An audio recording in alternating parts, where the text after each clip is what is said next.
तो finally Jurassic world rebirth का पहला ट्रेलर रिलीज हो चुका है और ये ट्रेलर सच में ऑसम है। अभी के टाइम पर जो मॉन्स्टर मूवीज रिलीज होते हैं उन सब में एक चीज कॉमन होता है, एक सुपर हीरो टाइप का कैरेक्टर। मेरे को मॉन्स्टरवर्स का कॉन्ग सबसे ज्यादा पसंद है, पर आप इस कॉन्ग के साथ पीटर जैक्सन के कॉन्ग को कंपेयर नहीं कर सकते क्योंकि वो ज्यादा एनिमलिस्टिक लगता है, वो ज्यादा रियल लगता है, उससे लोग डरते हैं। सिमिलरली अगर जुरासिक पार्क के इंसानों की बात की जाए तो फिर वो पहले ज्यादा रियलिस्टिक लगते थे। वो डायनासोर्स के पीछे जाते, फिर डायनासोर्स उनका पीछा करता, उनका फटकर चार होता और फिर ये देखकर हम लोगों को मजा आता। पर लास्ट डेकेड से जिस तरीके से सुपर हीरो मूवीज का इन्फ्लुएंस बढ़ रहा है, मॉन्स्टर मूवीज में दिख रहे हैं ह्यूमन प्रोटैगनिस्ट जो असल में नॉर्मल इंसान है, वो सुपर हीरोज की तरह बिहेव कर रहे हैं। फॉर एग्जाम्पल रैम्पेज मूवी में दिखने वाले डॉनी जॉनसन का कैरेक्टर और जुरासिक वर्ल्ड में दिखने वाले क्रिस प्रैट का कैरेक्टर ओवन ग्रीडी। हाँ, मेरे को भी पता है कि ये कैरेक्टर्स और ये मूवीज बहुत ही ज्यादा एंटरटेनिंग है, पर क्या आपको नहीं लगता कि ये थोड़ा सा ज्यादा हो गया? ये जाइगेंटिक बीस्ट मॉन्स्टर्स हैं, ये एनिमल्स नहीं है, इन्हें ट्रेन नहीं किया जा सकता और इनके दिमाग में सिर्फ दो चीजें एग्जिस्ट करती हैं, शिकार और टेरिटरीज। और मेरे ख्याल से जुरासिक वर्ल्ड रीबर्थ में इस चीज का ध्यान रखा गया है क्योंकि यहाँ पर जो मॉन्स्टर्स हैं वो रियल मॉन्स्टर्स लग रहे हैं, वो अपने टेरिटरीज में रहते हैं और यहाँ पर उन्हें किसी का भी एग्जिस्टेंस पसंद नहीं है। वहीं इंसानों के पास अपने इविल मोटिव्स हैं और यहाँ पर ह्यूमन कैरेक्टर्स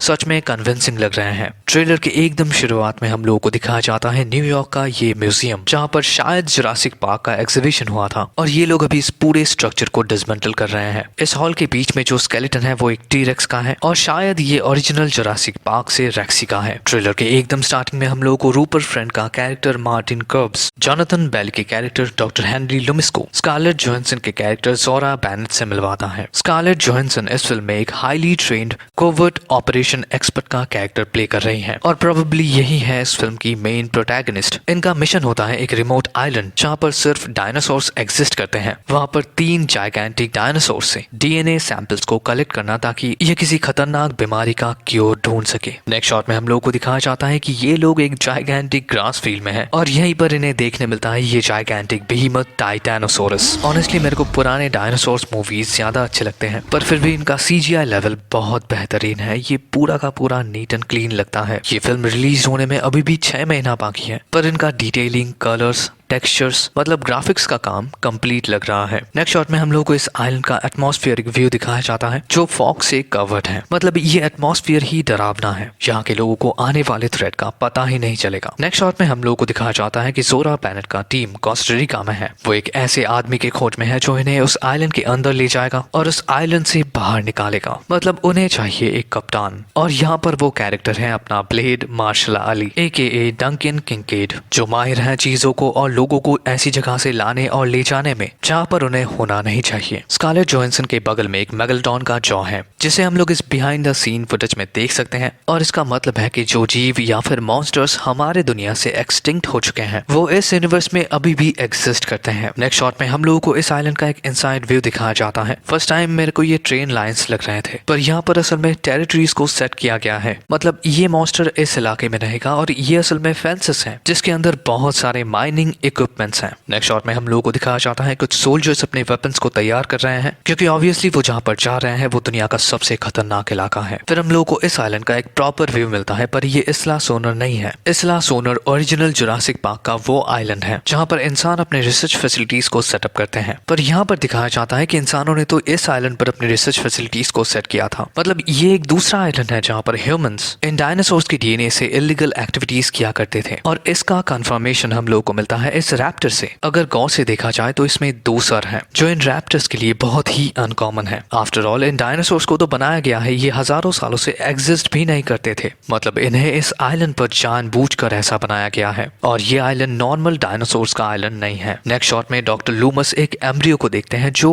एलियन फिल्म का फेस हगर लग रहा है। फिर हम लोगों को कुछ शॉट्स दिखाए जाते हैं जहाँ पर ये लोग अपने पहले टारगेट के लिए इन वेपन्स को तैयार कर रहे हैं और फिर ये लोग इस गुफा में पहुंचते हैं। अभी इस केव में हम लोगों को बहुत सारे डिटेल्स देखने मिलते हैं, जैसे कि ये गुफा है मायर सिविलाइजेशन का। मायर सिविलाइजेशन के लोग एक सर्पेंट गॉड को पूजते थे जिसका नाम था कुकुलकान या फिर कुत्जलकोटल। ये स्टैचू मायर गॉड कुकुलकान का है और यहाँ पर जो फ्लाइंग डायनासोर्स रहते हैं इनका नाम है कुत्जलकोटलस। यहाँ पर डॉक्टर हेनरी लुमिस मरते मरते बचते हैं। नेक्स्ट शॉट में हम लोगों को वेलोसिरैप्टर्स की ये डेडली क्लॉज दिखाए जाते हैं, पर शायद इस रैप्टर का कलर व्हाइट है और अचानक हम लोगों के सामने आता है इस मूवी का सबसे खतरनाक मॉन्स्टर द टी-रेक्स। नॉर्मली जब कोई टी टीरेक्स अपने क्लॉस को जमीन पर रखता है तब उसका हाथ बेंड नहीं होता, मतलब इसकी उंगलियां बेंड होकर पीछे की तरफ मुड़ रहे हैं। और ऐसा होता है एप्स के साथ। मतलब फाइनली हम लोगों को जुरासिक वर्ल्ड में एक इविल कॉन्ग देखने मिलेगा। नहीं, ऐसा नहीं होगा, पर ऐसा हो सकता है कि यहाँ के साइंटिस्ट मैमल्स और रेप्टिलियन जीन्स को एक कर ऐसा कुछ बना देते हैं। मतलब इस ट्रेलर के एकदम फर्स्ट शॉट में हम लोगों ने देखा था कि म्यूजियम बंद हो रहा है और उस म्यूजियम में कोई जिंदा मॉन्स्टर भी नहीं था। म्यूजियम में जिंदा मॉन्स्टर्स होते भी नहीं है, पर ऐसा हो सकता है कि जुरासिक पार्क से लाए गए डायनासोर्स जब जू में पहुंचते हैं तब कुछ टाइम के बाद उनका डेथ हो जाता है, क्योंकि शायद वो उस एनवायरनमेंट को अडॉप्ट ही नहीं कर पाते। और शायद इसी रीजन से मेनलैंड के सभी शॉट्स में हम लोगों ने कई सारे स्केलेटन्स देखे हैं, डायनासोर्स के स्केलेटन्स, क्योंकि वो उस एनवायरनमेंट के लिए बने ही नहीं है। पर ये म्यूटेंट डायनासोर कुछ अलग है। मैमल और रेप्टिलियन जीन का कॉम्बिनेशन इसे किसी भी एनवायरनमेंट में जिंदा रख सकता है। वैसे इसका चेहरा थोड़ा बहुत गॉडजिला के जैसा है। फिर हम लोगों को दिखाया जाता है एक अबैंडन जुरासिक पार्क का कार। फिर हम लोगों को दिखाया जाता है जोरा जो शायद किसी छोटे साइज के डायनासोर के ऊपर शूट कर रही है।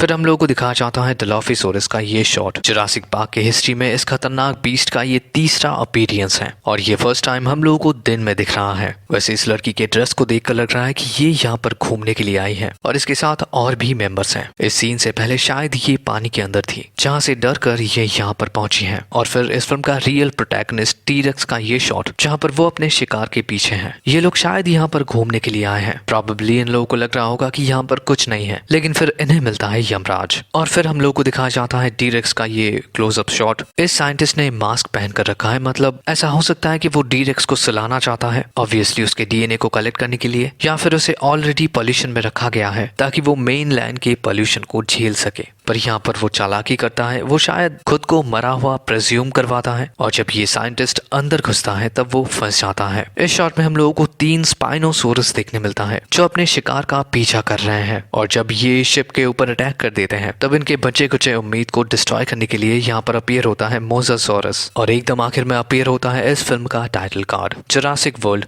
रीबर्थ। ये ट्रेलर एकदम परफेक्ट कॉम्बिनेशन है साईफाई हॉरर थ्रिलर का। स्टार कास्ट में बहुत बड़ा कोई नाम नहीं है, मतलब ये स्टोरी में खेलने वाले हैं और ऐसा हो सकता है कि ये एकदम परफेक्ट जुरासिक वर्ल्ड का सीक्वल बनकर हम लोगों के सामने आए। मेरे ख्याल से वो लोग जिन्होंने इस टीम को इस आइलैंड पर भेजा है ताकि वो 3 डायनासोर्स की डीएनए को कलेक्ट कर एक बहुत ही खतरनाक मेडिसिन बना सके, ये थोड़ा सा अजीब लग रहा है। मतलब ये सिंपल है, कन्विंसिंग है और थोड़ा अजीब है। मतलब ऐसा हो सकता है कि इंसान अपने उन मरे हुए पार्क्स को रिवाइव करने के लिए फिर से डायनासोर से भरना चाहते हैं और उन्हें इसी रीजन से इन डायनासोर्स की डीएनए चाहिए। या फिर ऐसा भी हो सकता है कि इस टीरेक्स ने इस एंटायर आइलैंड के ऊपर कब्जा कर रखा है और आज के जमाने में जमीन की कीमत सबसे ज्यादा है, तो शायद ह्यूमंस उस लैंड को रिक्लेम करना चाहते हैं और शायद इसी रीजन से वो उन डायनासोर्स की डीएनए की मदद से एक सुपर टाइटन को क्रिएट करना चाहते हैं जो उड़ सकता है, तैर सकता है, चल सकता है और उस टीरेक्स को टक्कर दे सकता है। नहीं, ये थोड़ा ज्यादा हो गया, ऐसा नहीं होगा। और यही है वीडियो कैसा लगा कमेंट में जरूर बताना और मिलते हैं आपसे अगले वीडियो में। Till then take care and peace out.